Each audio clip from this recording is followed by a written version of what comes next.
तो नमस्कार दोस्तों, स्वागत है आपका स्कैप रोबोटिक्स सेंटर के ऑनलाइन एजुकेशन पोर्टल पर। मैं हूं अभिनव श्रीवास्तव, नाम मेंशन्ड है और हम एक छोटी सी एक एजुकेशनल इनिशिएटिव चलाते हैं जिसको हम स्कैप रोबोटिक्स नाम से प्रोनाउंसिएट करते हैं। ऐसा था तो उससे रिलेशन में थोड़ा सा समय लग गया।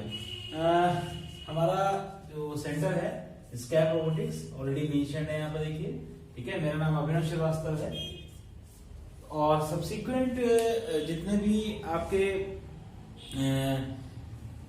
कांटेक्ट लिंक्स हो गए या जिस मैसेज या मेल पे आपको अपने प्रॉब्लम्स को सेंड करना है वो प्रीवियस सेक्शंस के आपके जो वीडियोस हैं उसमें आपको मिल जाएगा किसमें क्या कांटेक्ट लिंक्स है, व्हाट्सएप नंबर क्या है। तो बार बार मैंने मेंशन इस चीज को नहीं किया है। आज का जो टॉपिक लेकर आया हूं मैं, वो आज का टॉपिक है एरोडायनेमिक्स का यूज किसमें, रोबोटिक्स की मोबिलिटी में। अब रोबोटिक्स की मोबिलिटी का मतलब क्या हो गया, ये साफ तौर पर पैरामीटर है कि मैंने इससे पहले एक सेक्शन रोबोटिक मोबिलिटी पे दो सेक्शंस बनाए हैं। पहला सेक्शन है बाइट लोकोमोशन पर और दूसरा सेक्शन आपका है मोबाइल रोबोटिक्स पर। उसी के सीरीज के क्रम में ये व्हाट्सएप पर और मेरे यूट्यूब लिंक पर भी मैसेज किया कि सर कुछ ऐसा आप बताइए जिसमें कि हमारा इसमें ड्रोन्स, जैसे ड्रोन्स का इवोल्यूशन होता है, ड्रोन्स जो है अपलिफ्टमेंट में जाते हैं, तो उनकी मोबिलिटी के रिलेटेड में रिलेशन में आप जो है मुझे कुछ बताइए कि उसकी मैथमेटिकल मॉडलिंग कैसे होती है रोबोटिक्स की मोबिलिटी के हिसाब से।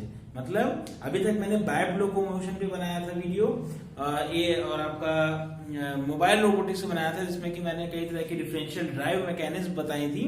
और यहाँ पे जो ये वीडियो है ये बताता है कि किस तरह से ड्रोन्स या एरोडायनेमिक प्रेशर्स काम करते हैं किसी भी मशीन के अपलिफ्टमेंट या डाउन होती है, मोबिलिटी जाती है। क्योंकि आजकल जैसे आप यूज करते थे लैपटॉप्स और डेस्कटॉप में अंतर क्या था, डेस्कटॉप धीरे धीरे सप्रेस होते चले गए और लैपटॉप धीरे धीरे अपलिफ्ट होते चले गए। रीजन क्या था, मोबिलिटी का कांस्टेंट, कि हम चाहते हैं कि हमारी वो सारी सुविधाएं, हो सकता है कुछ कम भी, लेकिन जो है वो मोबाइल या ये मोबिलिटी के साथ जो है वो आगे बढ़े, हम कहीं भी उसको ले जा सके। तो इसी क्रम में जो है सेकेंड सेक्शन आपका, थर्ड सेक्शन रोबोटिक मोबिलिटी पे बन रहा है, जो कि एरोडायनेमिक्स का यूज करते हुए एरोडायनेमिक प्रिंसिपल्स कैसे लगेंगे रोबोटिक मोबिलिटी में ये डिफाइन करा जाएगा। ठीक है, तो बात करते हैं, स्टार्ट करते हैं। तो हमारा टॉपिक है एरोडायनेमिक्स इन रोबोटिक मोबिलिटी। तो चूंकि ड्रोन्स या इस तरह की जो फ्लाइंग ऑब्जेक्ट्स होती हैं, या से कह सकते हैं हम कभी कभी इसको फ्लाइंग ऑटोमेशन स्ट्रेटजीज भी कहते हैं, वो किस चीज में कैसे वो वर्क करती हैं।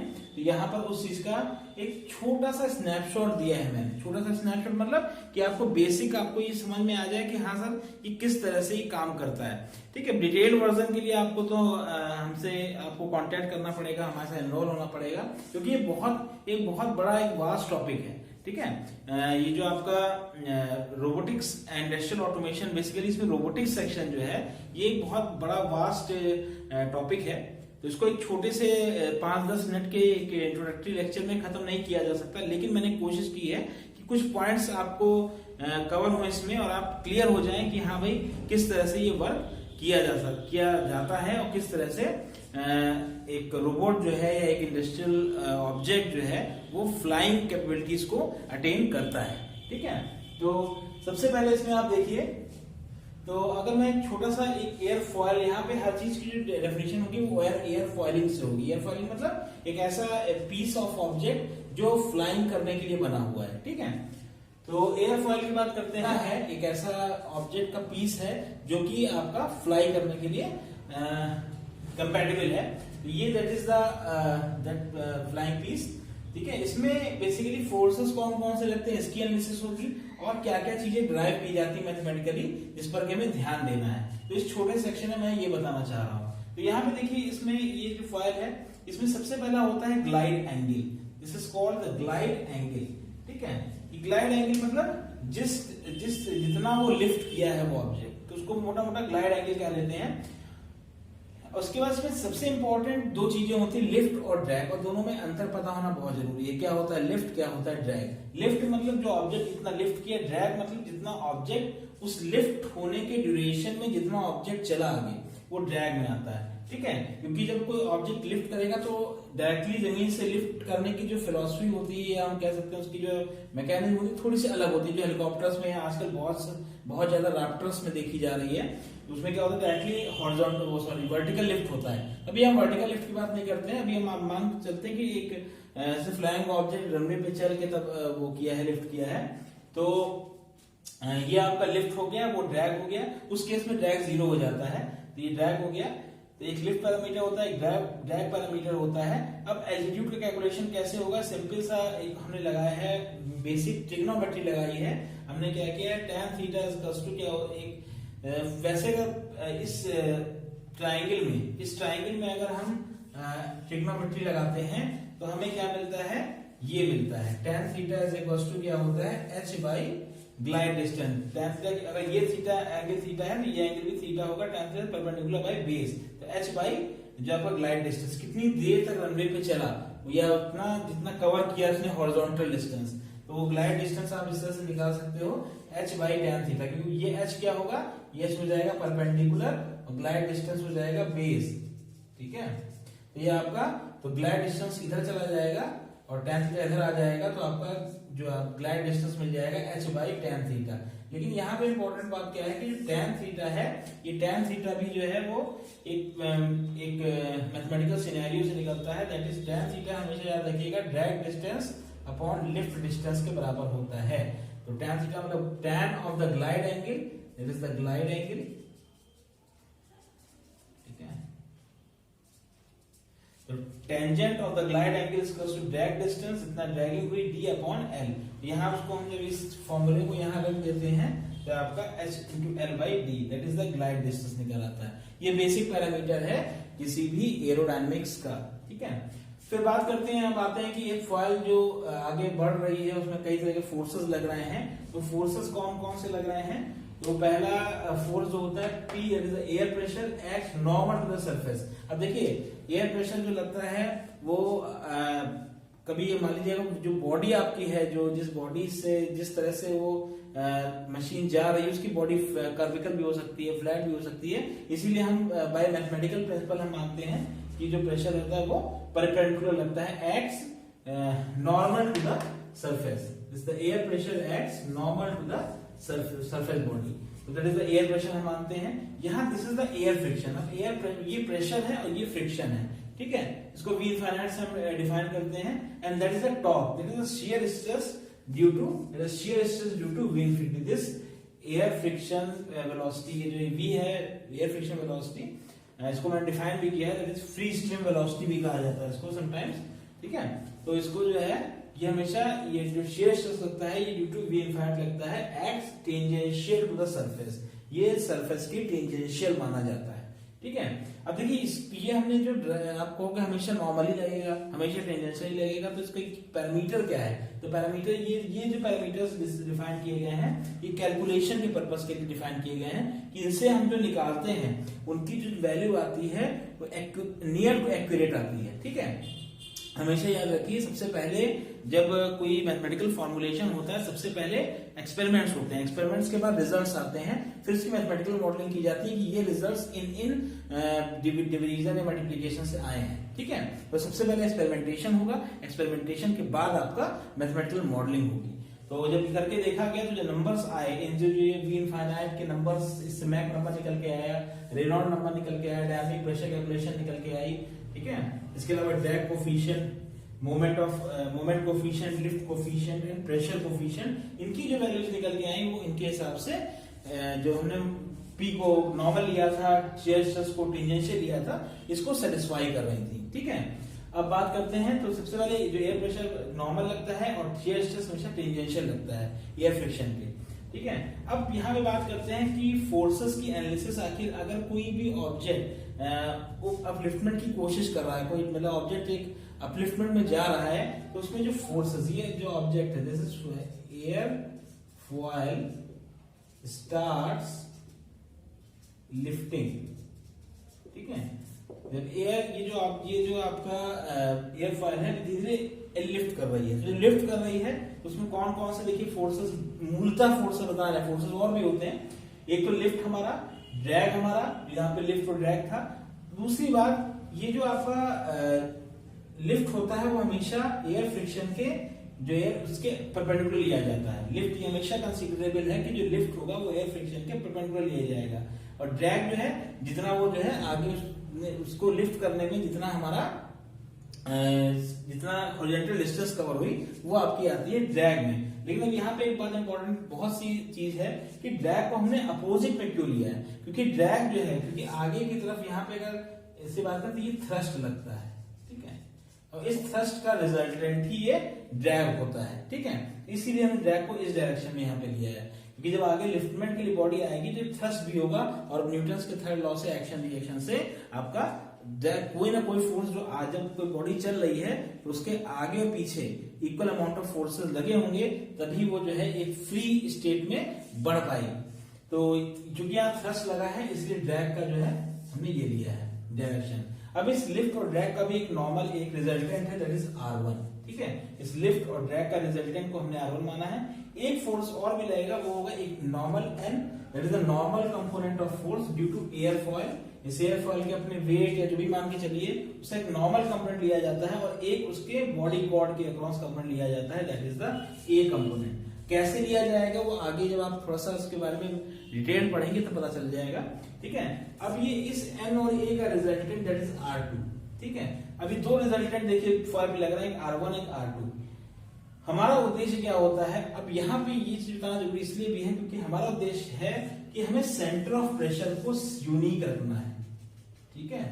We have to place our centre of pressure to be unique. Centre of pressure को यूनिक रखने का पर्पस क्या है कि हमारे ये R1 और ये R2 लगभग बराबर हो जाए, मतलब इनका point of action of R1 और R2 एक ही लाइन में हो, कॉन्करेंट हो। इसलिए point eight which the resultant force act is called the centre of pressure. तो हमारा जो पूरा एरोडायनामिक्स का सार ये है कि हमें करना क्या है कि इन R1 R2 को किसी भी तरह एक सीधी रेखा में लाना है। मतलब ये R2 या तो इस तरफ मूव करे या R1 थोड़ा इस तरफ मूव करे, और दोनों जाकर एक ही R में जाके मिल जाए, ठीक है, that is equals to R। क्योंकि इन दोनों रिजल्टेंट्स को जब एक ही लाइन में रिजल्टेंट आ जाएंगे तब हमारा जो ये बॉडी है ये बैलेंस्ड, या ये कह सकते हैं कि मैक्सिमम एफिशिएंसी के साथ ये ऑब्जेक्ट लिफ्टमेंट में जाएगा, ठीक है। This is the main important thing, ठीक है। तो हमें इन दोनों R1 R2 को मैच करके एक सिंगल रिजल्टेंट की तरफ हमें अग्रसर होना पड़ता है, जिससे कि बॉडी हमारी एक सही तरीके से अपलिफ्टमेंट में जाए। तो इसमें इंपॉर्टेंट क्या है, तो ये फोर्स बैलेंसिंग है, इसे forces on the airfoil due to motion.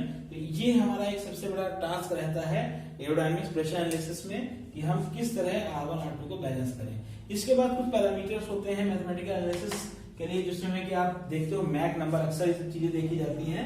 Mach number जो आपका V infinite upon A, where A is the speed of the sound, V infinite is the force stream velocity, जो friction के relation में जो आपको जो एयर की velocity आभास होता है कि एयर हमारा जो है वो जो चलते हुए ऑब्जेक्ट पर इतना फोर्स लगा रही है, ठीक है। वो फोर्स अगर आप उसको देखें फोर्स किसका होगा, रिएक्शन का फोर्स होगा या थ्रस्ट का फोर्स होगा, वही हम V infinite को यहाँ पर सिग्निफाई करते हैं। A is the speed of sound। Reynold number इससे निकल के आता है, that is rho into V infinite by mu, where mu is the dynamic viscosity of the air and rho is the density of the air, ठीक है।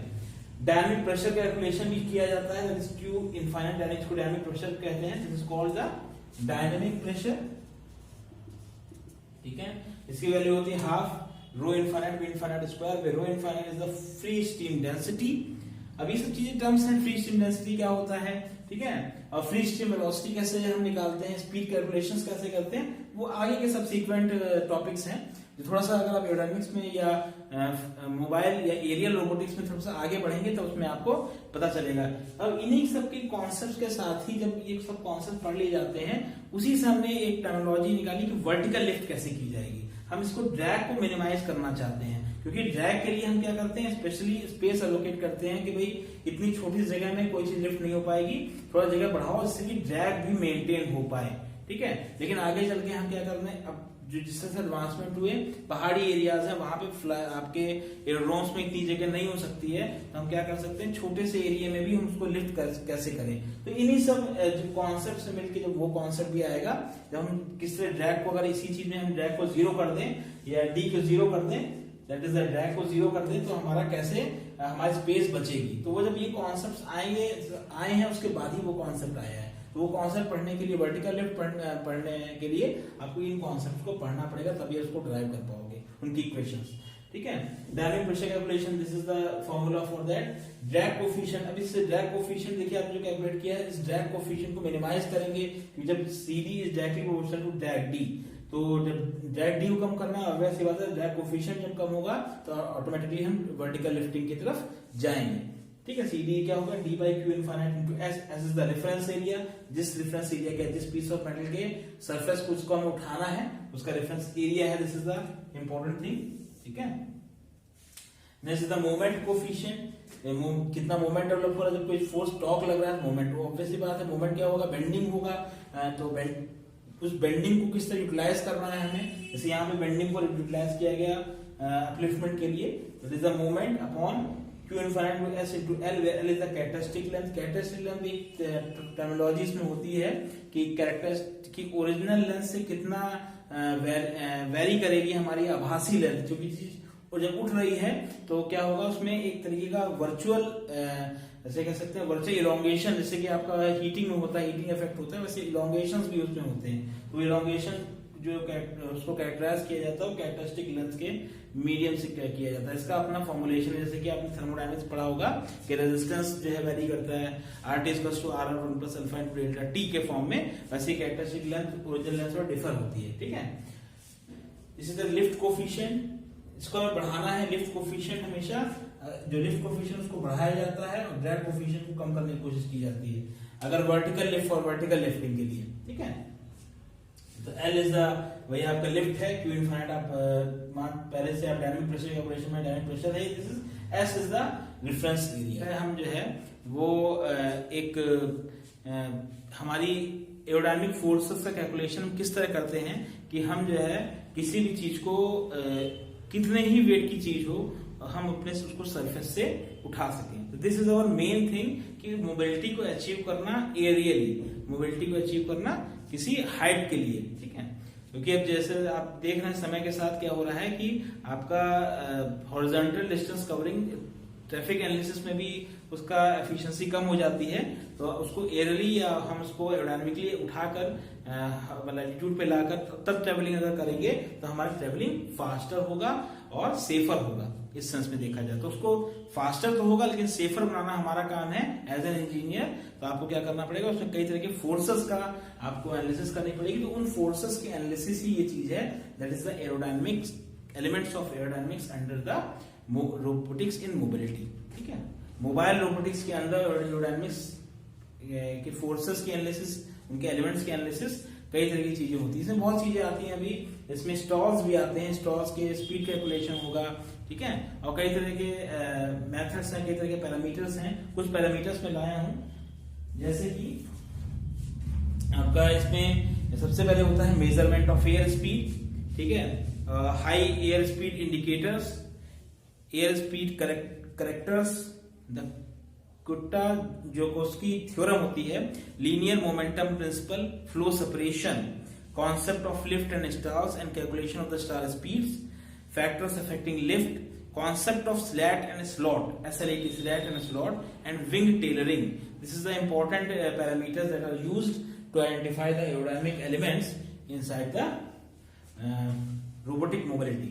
ऐसे machines जो upliftment के साथ या उसे कह सकते हैं कि एरोडायनामिक फोर्सेस को काउंटर करते हुए हमारे टास्क को परफॉर्म करते हैं, उनकी एनालिसिस इस तरह से की जाती है। Have a look at it. कोई प्रॉब्लम, कोई डाउट या और उसके बारे में जानने के लिए आप प्रीवियस स्कैप पोर्टल के वीडियोस को देखिएगा यूट्यूब पर, उस पर कॉन्टैक्ट नंबर और सब मिल जाएगा। ठीक है, ओके, थैंक यू।